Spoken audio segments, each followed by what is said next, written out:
Glória a Deus. Você pode sentar. Só um pouquinho. Pegue sua Bíblia. Eu não ia nem fazer isso, mas já virou quase minha marca registrada, né? Pegue sua Bíblia. Que não é nem minha, né? Eu peguei do outro. O pastor estava dizendo, cara. Essa declaração eu aprendi com Joel Osteen, que ele é um pastor americano. Acredito que Texas, se eu não me engano. E todos os cultos, ele sempre faz essa confissão. Isso eu vou fazer também. Vai ser a minha confissão também. Pegue a Bíblia comigo. Aleluia. A Bíblia é inspirada, infalível, inerrante e eterna palavra de Deus. Diga assim: essa é a minha Bíblia. Sou o que ela diz que eu sou. Eu tenho o que ela diz que eu tenho. Eu posso o que ela diz que eu posso. Diga: essa noite serei ensinado pela palavra de Deus. E corajosamente eu declaro que a minha mente está alerta e o meu coração está receptivo. E eu nunca mais serei o mesmo. Amém. Aleluia. Se empolgou, foi? Ia tocar de novo, né? Glória a Deus. Obrigado, louvor. Aleluia. Depois eu vou chamar de vocês de novo, tá? Tudo pronto, né, Tiago?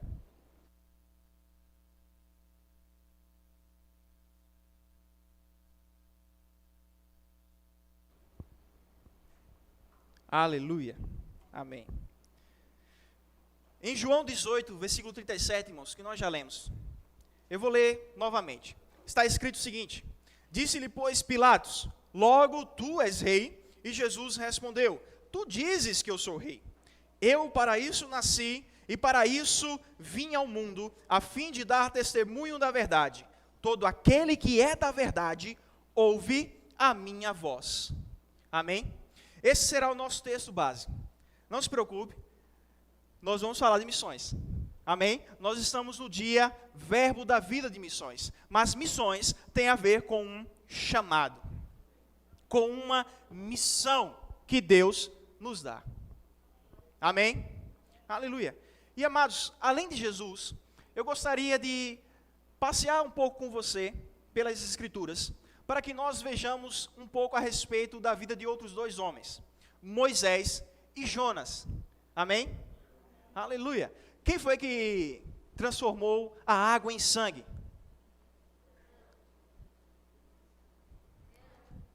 Quem foi? Arão. Não foi Moisés. Aleluia. Quem foi engolido por uma baleia? Ninguém. Está afiada. Tinha que ser filha do pastor Cláudio.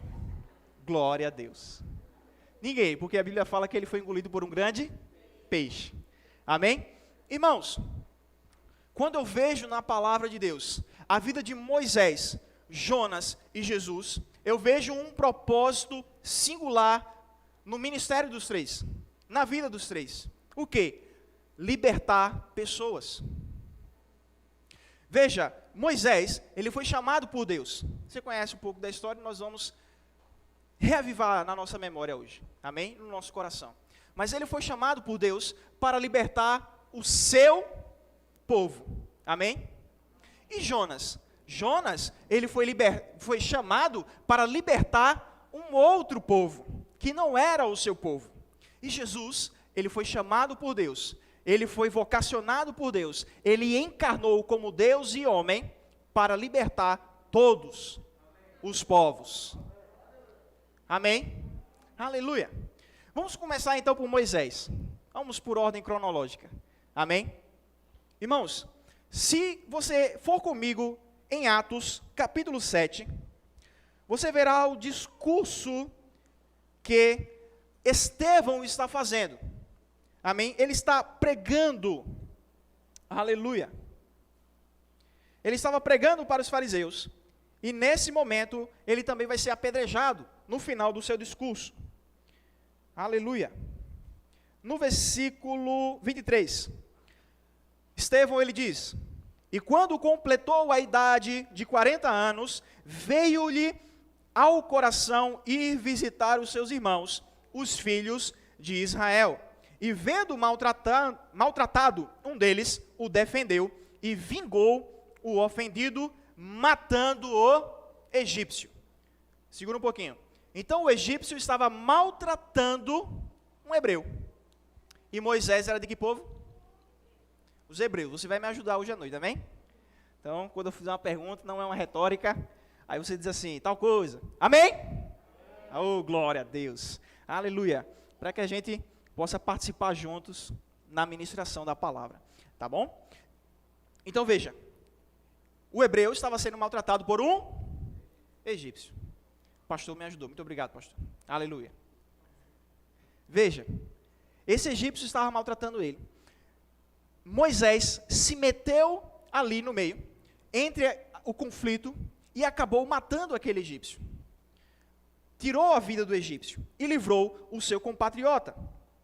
Mas veja no versículo 25, onde diz o seguinte: e ele cuidava que os seus irmãos entenderiam que Deus lhes havia de dar a liberdade pela sua mão, mas eles não entenderam. Observe, irmão, que Moisés, ele já conhecia o seu propósito. Ele já sabia, mesmo antes de encontrar Deus na sarça ardente. Ele já sabia que ele nasceu para libertar o seu povo. Mas tem um problema. Qual foi o problema? Deus não o chamou naquele momento. Existe uma diferença entre propósito e chamado.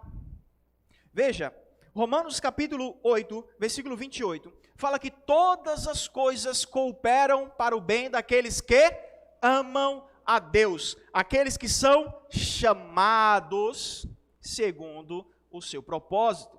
Então observe, irmãos, que cada um de nós temos um propósito a cumprir neste mundo. E Deus nos chama para cumprir este propósito. Amém? O que é chamar, irmãos? É assim, você está na rua e diz: ei, menino, vem cá. Você está chamando. Amém? Ei, vai lá, chama a tua mãe. Você está pedindo para que alguém chame uma outra pessoa. Agora imagine a professora na escola. Ela tem a ata dos seus alunos. E nome a nome ela vai fazendo a chamada. Aleluia. Irmãos, então chamar é pedir para que a pessoa venha para perto. Pedir para que a pessoa faça alguma coisa. Pedir a atenção dessa pessoa. Então Moisés já compreendia o seu propósito, que era libertar o povo, mas ele não foi chamado por Deus para fazer isso naquele momento. E ele tinha quantos anos mesmo? 40. Amém? O que acontece, irmãos, é que depois que ele mata esse egípcio, e os hebreus o rejeitam, ele teme. Se você for lá em Êxodo capítulo 12, você vai ver que ele temeu. Eita, descobriram o que eu fiz. Eles não entenderam por que eu fiz isso. Eles não entenderam o meu propósito aqui. O que é que Moisés vai fazer? Foge. Arruma uma mulher, casa com essa mulher, tem filho com essa mulher e vira pastor no deserto de Midian. Amém?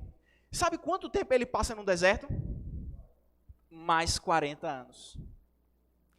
Aleluia. Sabe, Moisés, ele estava pronto para passar 40 anos de um deserto, por causa da desobediência dele e do povo. Ele já estava acostumado. 40 anos e ele achou que era o momento, mas não era o momento. Ele meteu os pés pelas mãos. Ele estragou tudo, entre aspas. Depois passou mais 40 anos. Agora você lembra como é que foi esse encontro que Moisés teve com Deus? Na verdade, nós já mencionamos aqui. Ele ouviu a voz de Deus saindo de uma sarça ardente. Então a sarça estava pegando fogo, havia um anjo ali, e dessa sarça saiu a voz de Deus. Moshe, Moshe. Moisés, Moisés. E aí Moisés, ele teme aquilo, ele se prostra no chão, ele esconde o seu rosto, e Deus diz a Moisés: tira as sandálias do teu pé, porque a terra em que tu pisas é santa. Quem aqui já ficou curioso por que Deus mandou tirar a sandália do pé? Levante a mão aí. Pelo menos levanta a mão, irmão. Pelo amor de Deus, me ajuda aí, vá.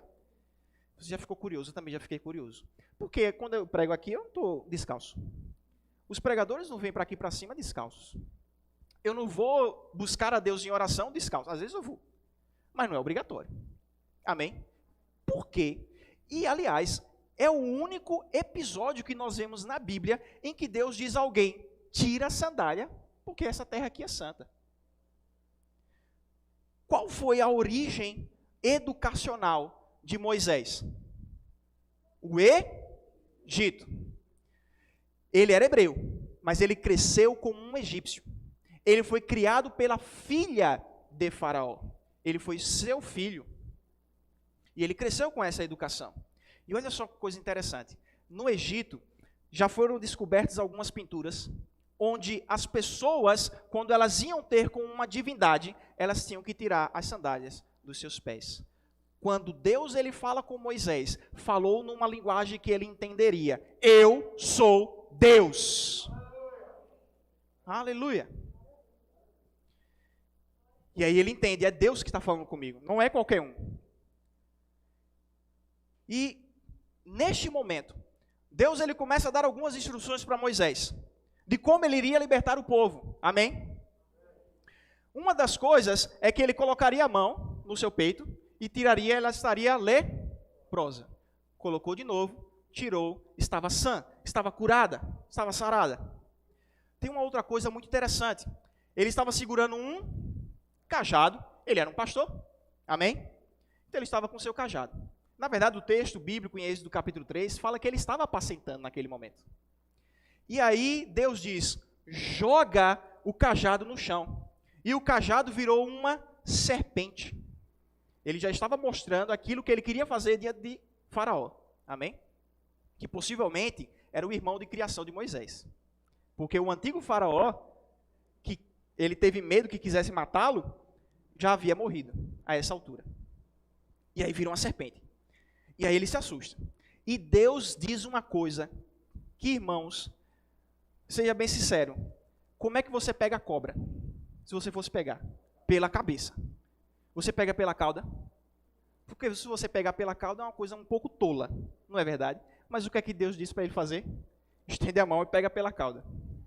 Às vezes Deus ele vai pedir coisas a você, que você vai pensar: que tolice. Não, isso aqui não foi de Deus não, sai para lá, Satanás. É da minha carne, meu Deus do céu. Mas o poder de Deus vai se revelar por causa disso. Porque Deus ele confunde os sábios com as coisas tolas.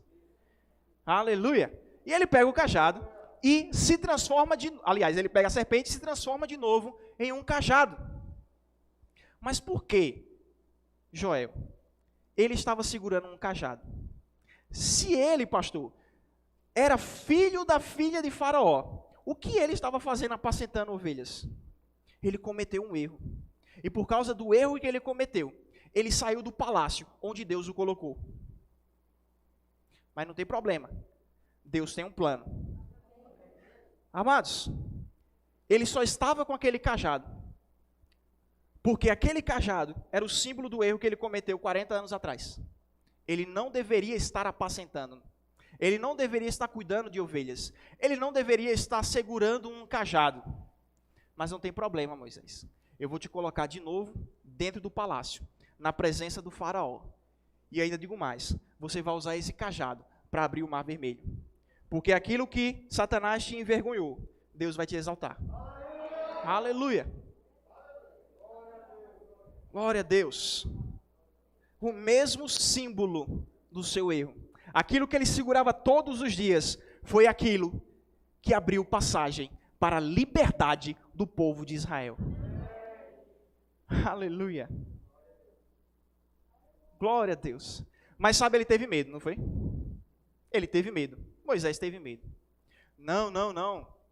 Uma das coisas que Moisés vai dizer é: eu sou pesado de línguas. Algumas pessoas acham que ele era gago. Ele não era gago. Veja, ele cresceu até os 40 anos falando egípcio. Ele estava 40 anos agora no deserto, cuidando de gado, e ele não estava falando mais egípcio.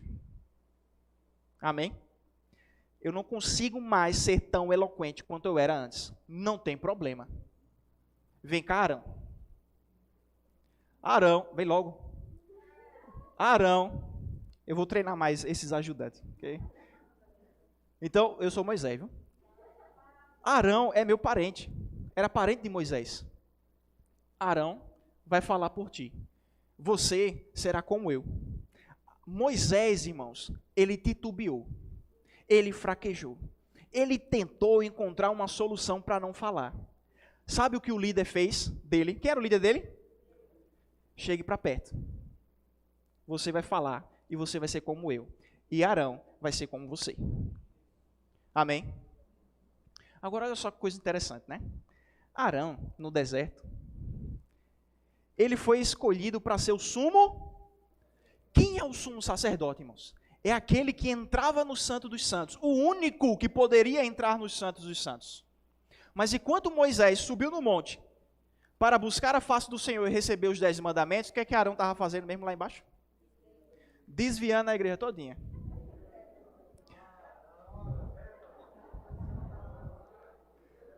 Pegou o ouro, jogou no fogo, e ele diz ainda assim, sai um bezerro. Olha, é mágica. Se você querer. Mas Arão não perdeu o posto de sumo sacerdote, perdeu? O sumo sacerdote era aquele que diante de Deus, ele não ia só entrar no Santo dos Santos, ele iria apresentar o pecado de todo o povo. E Arão era a pessoa perfeita para fazer isso. Porque todas as vezes que ele apresentasse o pecado do povo, ele ia lembrado dele. E ele iria entrar com humildade diante de Deus.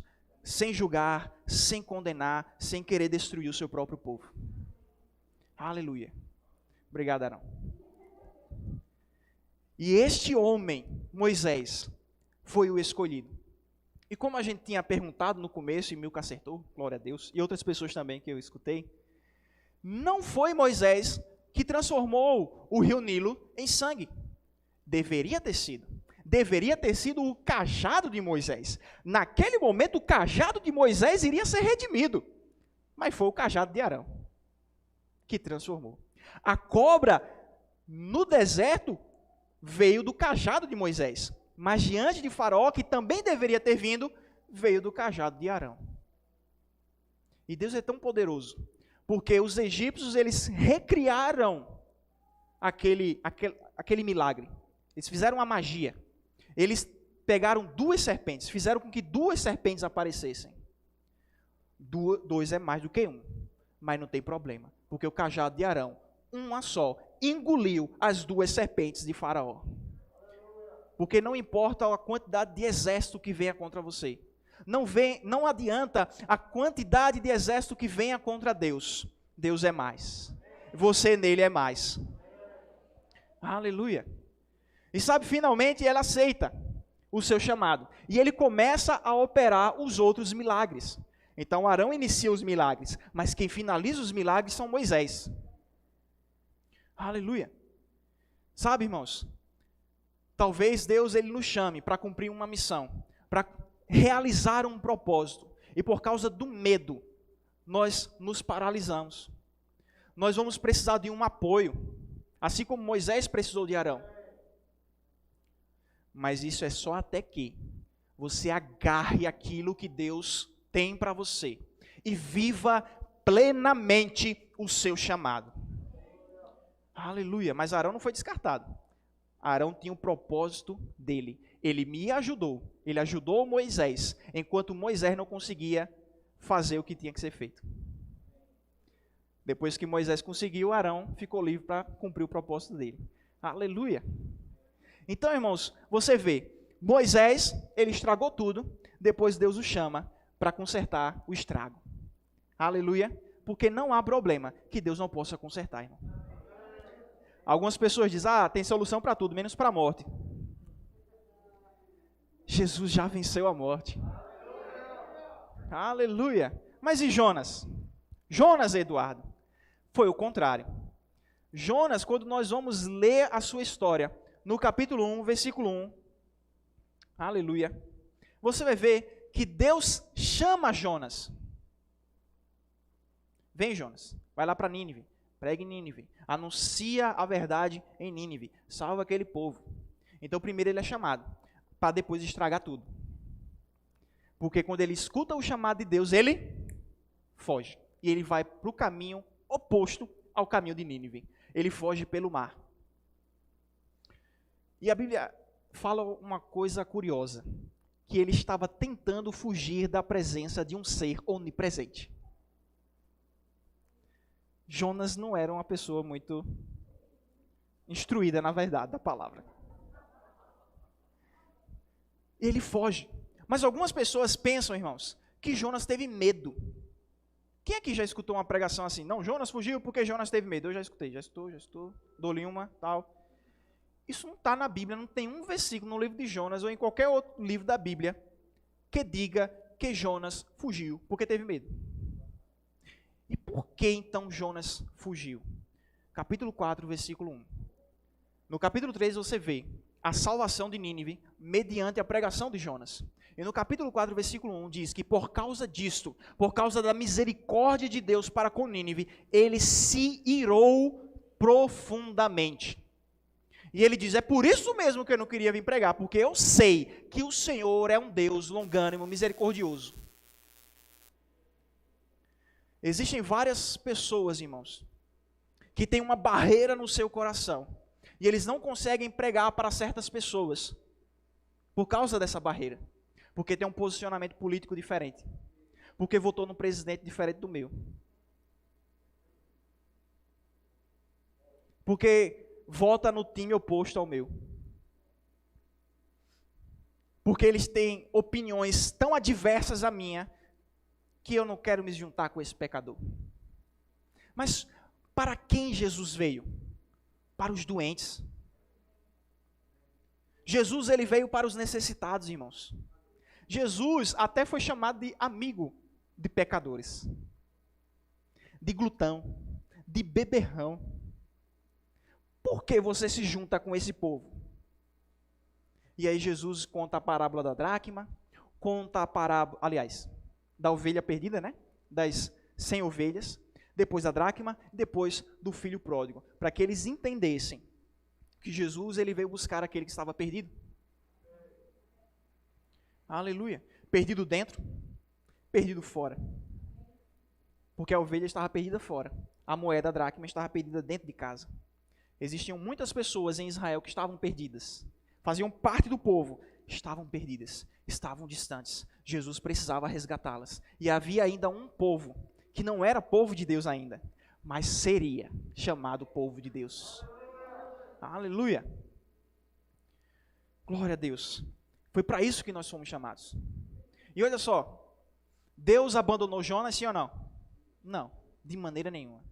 O que é que Deus fez? Ele fez crescer uma planta. Então Jonas estava sentadinho lá, eu não vou me sentar aqui não se preocupe, mas fez crescer uma planta, e ele ficou debaixo da planta, naquela sombra. Por quê? Porque ele estava muito irado, ele estava muito nervoso. E aí Deus sabia que Jonas gostava de planta. Eu vou criar uma planta para Jonas. Aleluia. E aí a Bíblia fala que passou um dia. No outro dia, no dia seguinte, o que aconteceu com aquela planta? Ela morreu, né? Murchou. Por quê? Jonas capítulo 4, versículo 7. Um verme comeu a planta e ela secou. Um verme, uma coisa tão pequena, tão insignificante, que a gente lê a Bíblia e passa despercebido. E é isso que muitas vezes vem para destruir a nossa alegria. Uma coisa tão pequena. Porque quando aquele vermezinho destruiu a planta, Jonas voltou a ficar extremamente irado. Veio o vento, veio o calor, esquentou a cabeça dele, ele quase desmaiou. E Deus pergunta, é razoável, Jonas? Me diga, é razoável que você fique tão irado assim por causa de uma planta? Não, é porque eu gosto de planta. Eu sou pai de plantas. Eu sou mãe de plantas. Eu gosto de plantas. Mas em Nínive? Não, plantas são melhores. Plantas salvarão o mundo. O ser humano é mau. O ser humano está destruindo as plantas. Eu não gosto do ser humano. Eu vou fazer uma placa e vou sair no meio da rua dizendo que o homem é mau e ele está destruindo o planeta que, por acaso, Deus criou para o homem. Para que o homem desfrutasse desse planeta. Claro, sabiamente. A bióloga, né? Já estava... Aleluia. Jonas preferia a plantinha. Ele estava mais feliz com aquela plantinha do que com a salvação de uma cidade cheia de pecadores. Não pode ser assim. E nós precisamos rever em Deus, irmãos, o que é realmente prioridade. E prioridade são as vidas das pessoas. Prioridade são as pessoas que se converterão, conhecerão a Deus, serão salvas e viverão para a sua glória. Amém?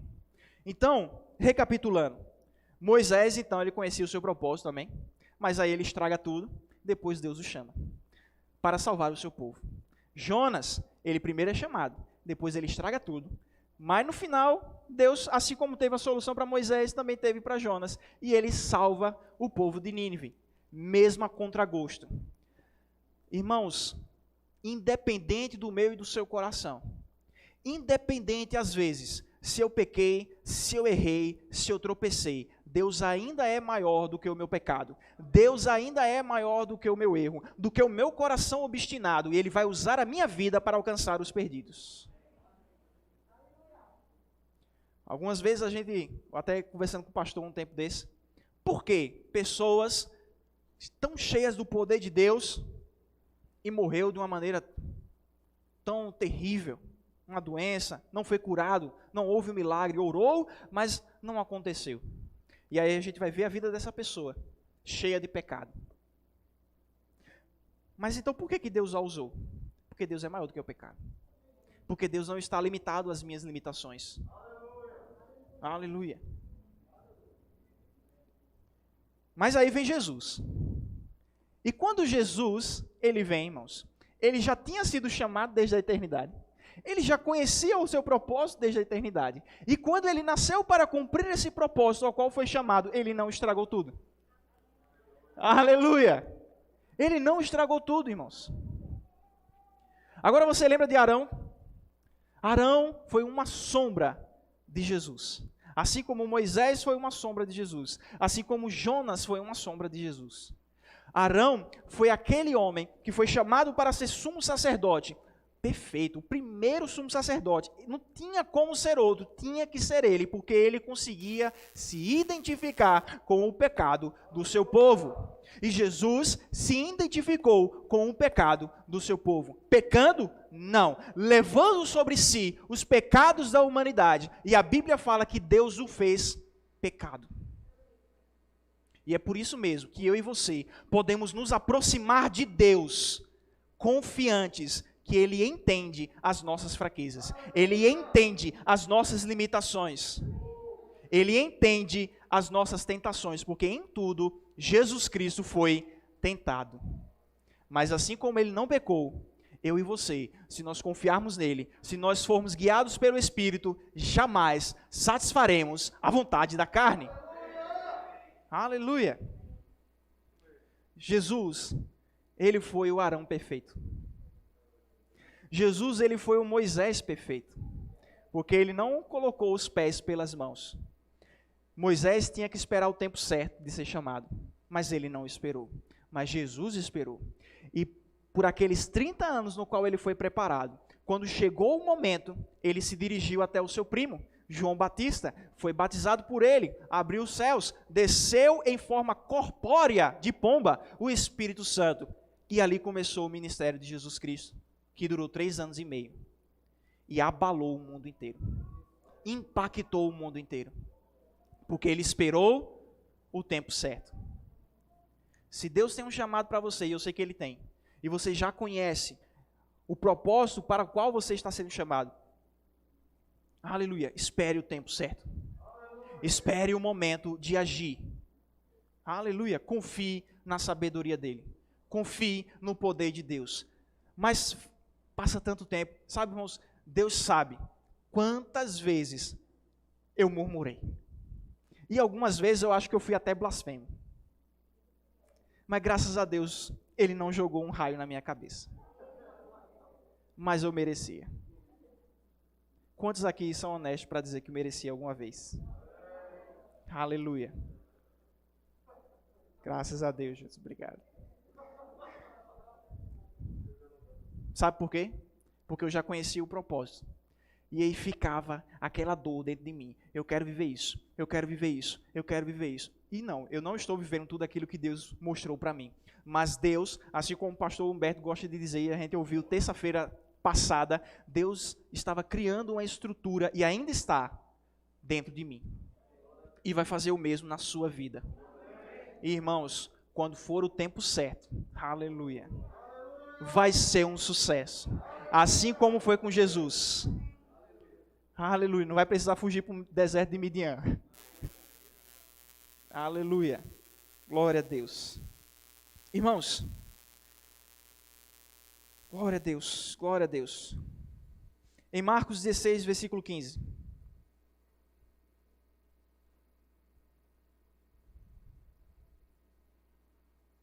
Você tem a grande comissão.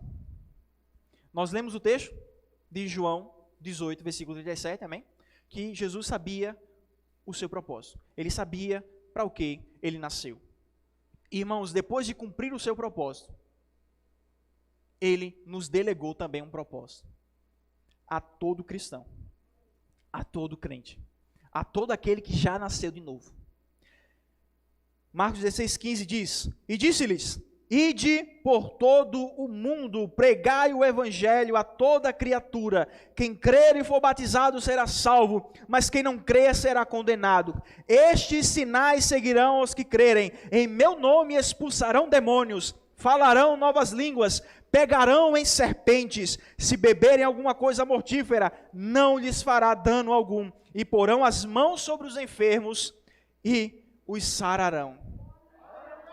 Aleluia. Deus, Ele tem um chamado para cada um dos filhos dEle. Gabriel, mas eu não sei para o que nasci. Eu acabei de ler para o que você nasceu. Eu acabei de ler para o que nós nascemos. Nós nascemos para anunciar a verdade, para dar testemunho da palavra, para dar testemunho de Cristo. Se isso vai ser por meio do pastoreio, se isso vai ser por meio do mestre, do chamado de mestre, do apostolado, do profético, do evangelismo, não interessa.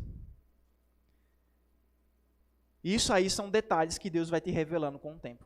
Mas hoje, no tempo que se chama hoje, eu e você, nós já podemos começar a ir e pregar o evangelho a toda criatura.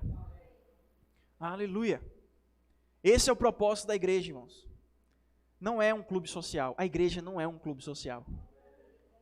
A igreja é uma reunião dos santos, da família de Deus. Aleluia! Santos.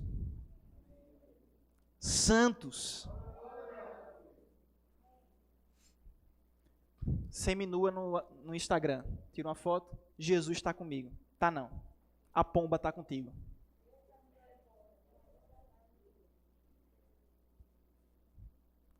Santidade, irmãos, é guardar o meu corpo a Deus. Santidade. Aleluia. Não, mas Jesus não liga para isso. Liga, irmão. Liga, Jesus liga. Jesus se importa. A Bíblia fala de santidade do começo ao fim. A Bíblia fala sobre guardarmos os nossos olhos, sobre guardarmos as nossas mãos, sobre guardarmos os nossos pés, guardarmos o nosso corpo por inteiro. Aleluia. Santidade não é brincadeira. E muitas vezes, amados, nós queremos, eu não estou querendo ofender ninguém, viu, irmão? Até porque eu sei dos pecados que já cometi. E todo mundo aqui também já sabe. E Deus sabe, irmãos, que eu ainda peco. Tu não peca, não?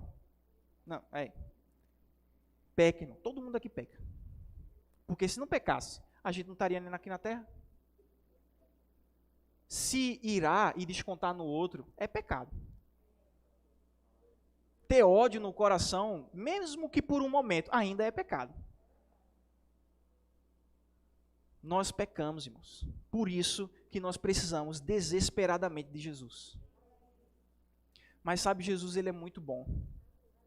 A Bíblia fala que ele não leva em conta o tempo da ignorância. Que ele não está levando em conta, irmãos, essa questão do erro ocasional do pecado. Se nós o buscarmos, ele é poderoso para nos purificar de todo o pecado. Ele é poderoso para nos salvar de todo o pecado. A igreja não é lugar de pessoas perfeitas.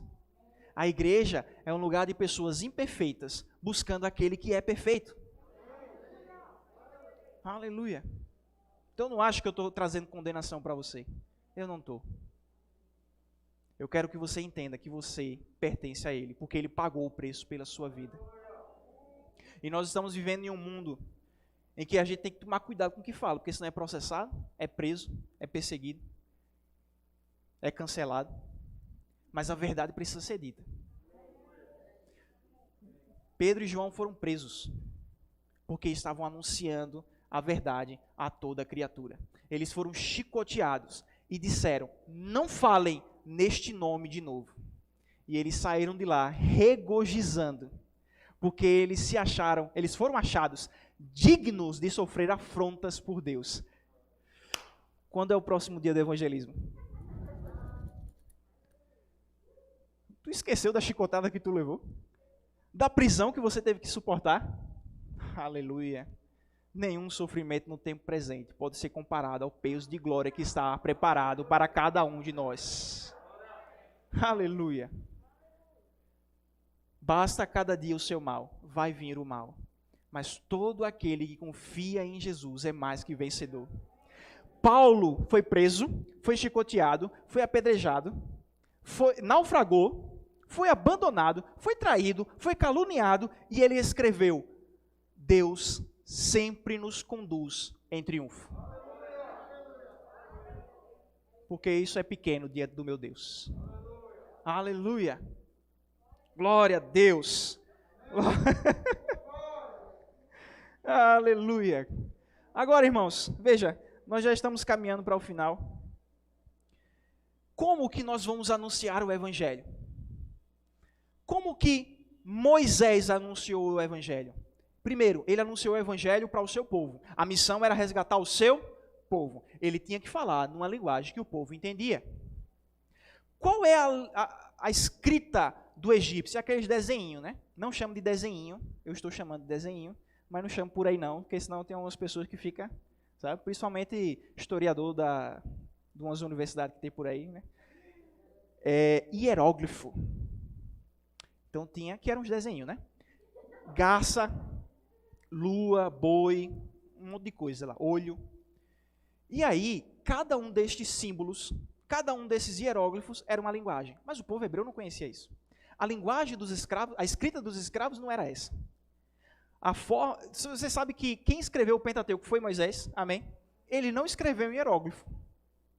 Você sabe quando que o hieróglifo foi decifrado? Veja como Deus é inteligente, de Lucas, pastor de Lucas. Quando foi? No século XIX, tia Neide. Agora imagina se Moisés tivesse escrito em hieróglifo. Todo o Pentateuco, nós não saberíamos o seu conteúdo até o século XIX. Porque se perdeu o significado.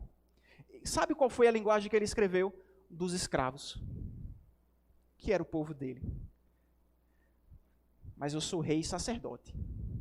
Eu não posso usar a linguagem dos escravos. Pode e deve, se for para salvá-los. Paulo ele escreveu, fiz-me de tudo para com todos, a fim de poder salvar alguns. Grego para os gregos, judeu para os judeus. Como se estivesse debaixo da lei, mesmo sem estar, para ganhar os que estão debaixo da lei, de Moisés. E aqueles que não têm lei, como se eu também não tivesse lei, mesmo tendo a lei de Cristo, para ganhar aqueles que não têm lei nenhuma. Paulo se adaptou. A mensagem do Evangelho não se adapta. A mensagem do Evangelho não precisa ser reformada. Aleluia. Como é que era a palavra? Atualizada. Não precisa. Mas eu e você, que somos os baluartes da verdade, precisamos adaptar-nos para alcançar aqueles que Cristo tem nos mostrado. Não adianta querer falar simples com quem fala eloquente, nem falar eloquente com quem fala simples. Eu tenho que chegar junto dessa pessoa, de alguma forma. Aleluia! E veja como Paulo fez. Quando Paulo esteve preso, você vai ler isso lá em Atos capítulo 28. Ele recebeu os judeus. Amém? Ele, na verdade, mandou chamar os doutores da lei. Chama lá para eles virem me ver na prisão, em casa, porque era uma prisão domiciliar. E eles vão ver Paulo. E sabe que para o judeu era uma vitória Paulo estar preso, porque eles queriam era matar Paulo. Mas os judeus lá que viviam em Roma, onde ele estava preso, foram lá, vão visitar o homem. Ele está chamando a gente, vamos visitar. Como que Paulo pregou para judeu? Usando o Antigo Testamento, mostrando como cada escritura das profecias se cumpriu em Jesus. Por quê? Porque a base da fé do judeu é o Antigo Testamento. São os profetas, é a lei. Mas se a gente voltar um pouco no livro de Atos e formos para o capítulo 17, onde é que Paulo estava no capítulo 17? Em vários lugares, na verdade. Mas um desses lugares era Atenas. É porque teve Bereia também, né? Nesse mesmo capítulo. Atenas. Como Paulo pregou em Atenas? Paulo não usou as escrituras do Antigo Testamento. Paulo não citou as profecias do Antigo Testamento. O que Paulo fez? Ele usou a história dos atenienses. Olha, eu estava passando e eu vi um altar dedicado ao Deus desconhecido. Pois é sobre este Deus que vocês adoram sem conhecer que eu vim pregar. O que isso tem a ver com história? 600 anos antes de Paulo chegar em Atenas, uma praga assolou Atenas. E um homem chamado Epimênides foi chamado para resolver, porque Deus nenhum em Atenas estava resolvendo aquela praga. Zeus não resolvia, Apolo não resolvia, Artemis não resolvia, e os outros lá que tinha não resolvia ninguém. Atenas era um local tão pagão que o próprio Paulo se escandalizou com tantas estátuas. Teve um historiador grego, esqueci o nome dele, me perdoe, mas ele dizia que tinha mais estátua de Deus em Atenas do que gente. Era um negócio absurdo. Você não andava nem meio metro, já tinha outra estátua. Ele diz que haviam cerca de 30 mil estátuas em Atenas, fora as estátuas particulares que ficavam dentro de casa. Nenhuma dessas divindades foi capaz de salvar Atenas. E por que Epimênides foi? Chama Epimênides. Quando Epimênides chega em Atenas, ele morava lá em Creta. Sabe aquela passagem que está em Tito, que diz assim, os cretenses são cães gulosos, etc e tal. Quem escreveu isso foi Epimênides. Paulo está citando ele no livro Crítica, né? Esse jogo de palavras. Chama Epimênides. Epimênides fica alarmado. Que tanto de Deus é isso? E por quê? Ele não era grego? Grego não é pagão? Grego não é panteísta? Ou, aliás, politeísta? Mas Epimênides não. Epimênides ele adorava um só Deus. E esse Deus não tinha imagem. Esse Deus não tinha nome. Epimênides diz, a solução é o seguinte, traz um monte de cordeiro, junta aqui no Areópago, onde Paulo estava em Atos 17, e solta. Soltou. Passou na frente das estátuas, não parou na frente de nenhuma. Parou em campos abertos, em ruas vazias, onde parou, constrói um altar, imola o cordeiro e sacrifica ao meu Deus.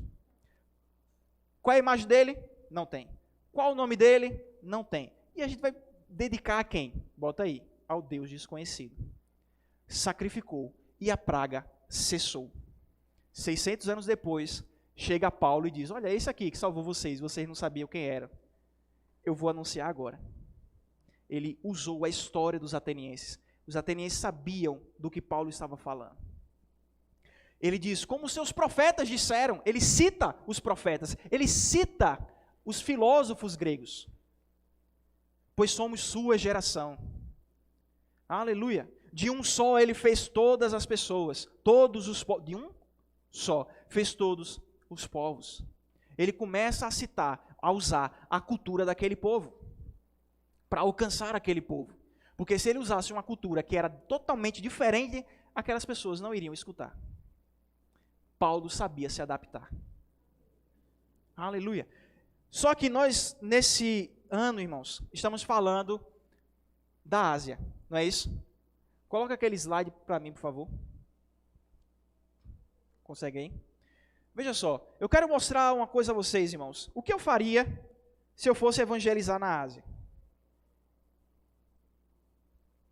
Agora eu quero que você preste atenção. Amém? Fique atento. Glória a Deus. Porque a gente vai ler chinês hoje.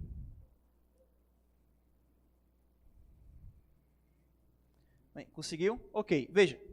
O título que eu coloquei foi Gênesis nos pictogramas chineses. Assim como os egípcios, eles tinham os desenhos, que não é para chamar de desenho, é hieróglifo. Existe o pictograma chinês. O pictograma chinês é aqueles rabisco, que não é para chamar de rabisco. Certo? Só que na escrita chinesa, está passando o slide não, né?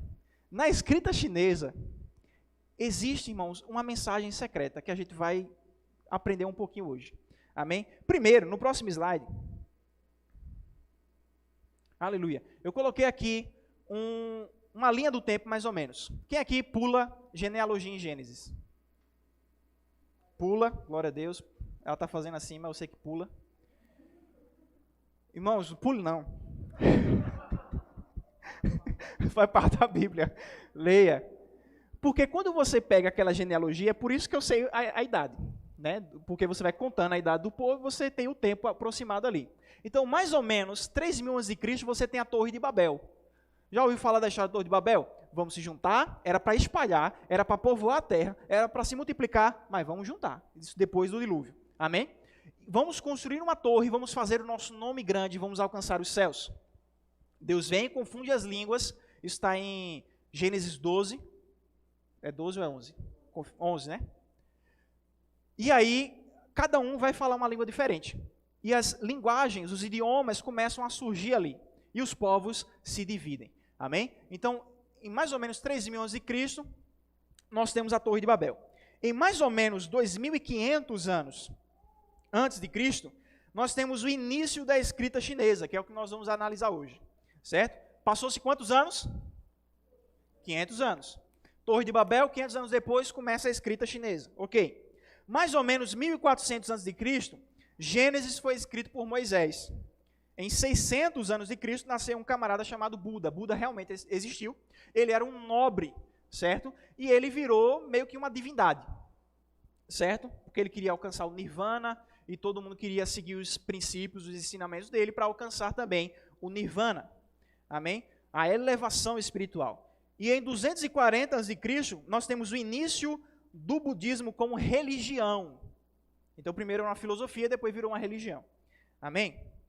No outro slide, mapa. Quem gosta de geografia? Glória a Deus. Você tem um ponto aqui inicial, quadrado, e você tem uma seta. Migração chinesa após a Torre de Babel. Então, nós sabemos historicamente, aqui você pode até desconsiderar a história da Torre de Babel. Nós sabemos que os chineses vieram do oeste e migraram para o extremo leste, amém? Na parte oriental do mundo. E ali eles habitaram até hoje. Próximo slide. Veja bem. Então eles migraram, correto?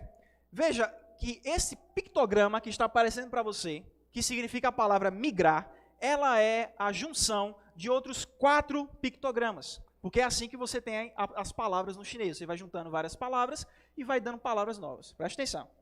Nós temos a palavra grande, juntado com divisão, juntado com oeste e juntado com passeio. Então, a ideia de fazer uma migração, de migrar, vem de um passeio ou caminhada iniciada no oeste após uma grande divisão.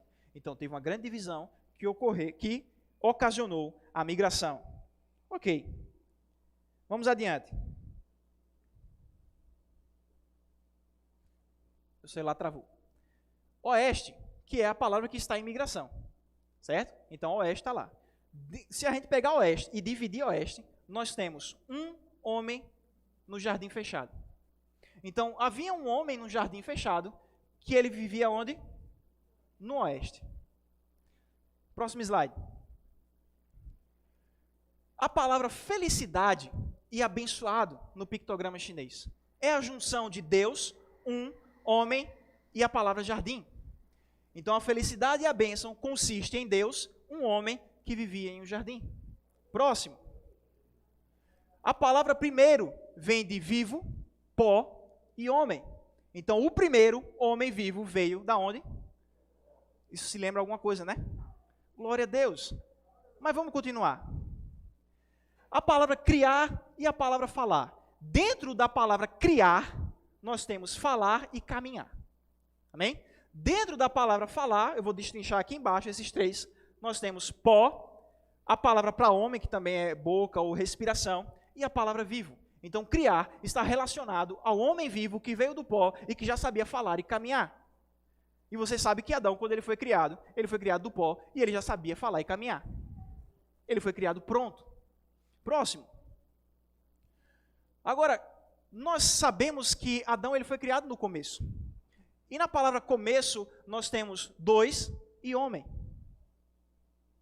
Porque no começo haviam duas pessoas. No começo haviam dois homens, dois seres humanos. Vamos continuar. Próximo slide. A palavra querer e desejar vem da junção de oeste, que nós já vimos, e da palavra mulher. Então, o querer tem a ver com uma mulher que também vivia no oeste. E ela desejou, ela quis alguma coisa vinda do oeste, assim como o homem também veio do oeste, o primeiro homem. Próximo. A palavra cobiça e a palavra proibido. Olha só que interessante.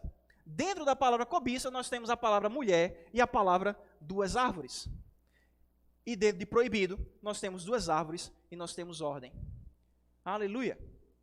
A cobiça é retratada por uma mulher diante de duas árvores que quebrou uma ordem e comeu o que era proibido.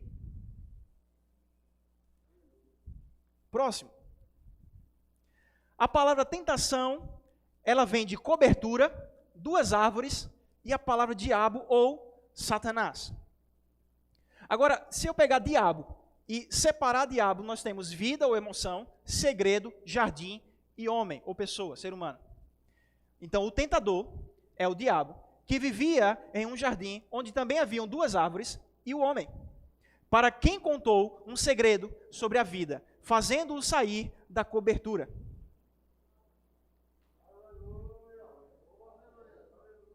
Não, porque se eu comer, eu morrerei. Não, você não vai morrer.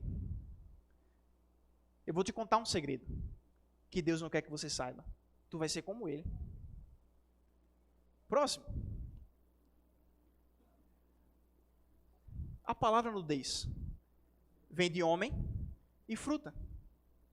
A nudez está relacionada a um homem e uma fruta. Porque quando Adão ele come, ele vê que estava nu. Próximo. A palavra dor vem de um pedaço e duas árvores. Porque a dor está relacionada a esses dois elementos. Um pedaço que veio dessas árvores. Porque quando Adão e Eva eles comem um único pedaço da fruta, toda dor e sofrimento entram no mundo. Por causa de sua desobediência, por causa do seu pecado. Próximo. Olha só que interessante. Além do jardim, além de Adão, além de Eva, lá em Gênesis nós também temos a história de Noé, não é verdade? Olha só que interessante a palavra navio. Vem da palavra homem, ou pessoa, que também é boca, que também é respiração, você já sabe. A palavra 8 e a palavra barco. Então, 8 pessoas em um barco, formando um navio. Próximo. A gente vai fechar. A palavra dilúvio vem de total e água. Água total, água completa, plenitude de água. Se eu pego total e destrinjo, você tem 8 unidos sobre a terra. O dilúvio está relacionado a muita água e um total de 8 pessoas unidas sobre a terra. Aleluia. Próximo slide aí.